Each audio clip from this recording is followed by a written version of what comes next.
Hello again. I believe this is session number 10. And once again, we are having a beautiful day. So I hope that you got outside and were able to enjoy it. Tonight's story is called The Broken Wing, and it starts with the quote, "You were born with wings. Why prefer to crawl through life?"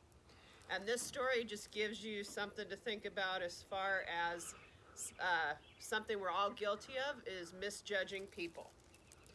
Some people are just doomed to be failures. That's the way some adults look at troubled kids.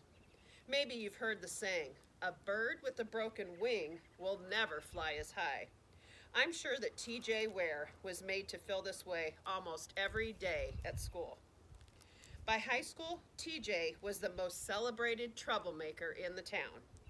Teachers literally cringed when they saw his name posted on their classroom lists for the next semester. He wasn't very talkative, didn't answer questions, and got into a lot of fights. He had flunked almost every class by the time he entered his senior year. Yet he was being passed on each year to a higher grade level.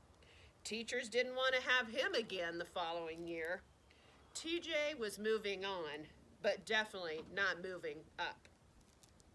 I met TJ for the first time at a weekend leadership retreat.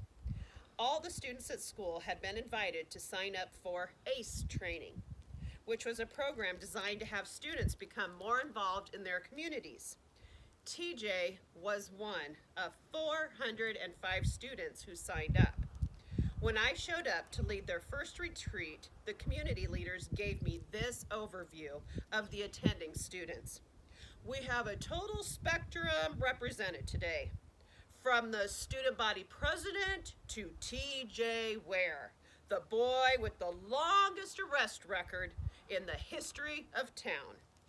Somehow I knew I wasn't the first to hear about TJ's darker side as those first words of introduction came out. At the start of the retreat, TJ was literally standing outside the circle of students against the back wall, with that "go ahead and impress me" look on his face. He didn't readily join the discussion groups, didn't seem to have much to say, but slowly those interactive games drew him in. The ice really melted when the group started building a list of positive and negative things that had occurred at school that year. TJ had some definite thoughts on those situations. The other students in TJ's group welcomed his comments. All of a sudden, TJ felt like a part of the group, and before long, he was being treated like the leader. He was saying things that made a lot of sense, and everyone was listening. TJ was a smart guy, and he had some great ideas. The next day, TJ was very active in all the sessions. By the end of the retreat, he had joined the Homeless Project team. He knew something about poverty, hunger, and homelessness. The other students on the team were impressed with his passionate concerns and ideas. They elected TJ co-chairman of the team. The student council president would be taking instructions from TJ Ware. When TJ showed up at school on Monday morning, he arrived to a firestorm. A group of teachers were protesting to the school principal about his being elected to co-chairman. The very first community-wide service project was to be a giant food drive organized by the Homeless Project team.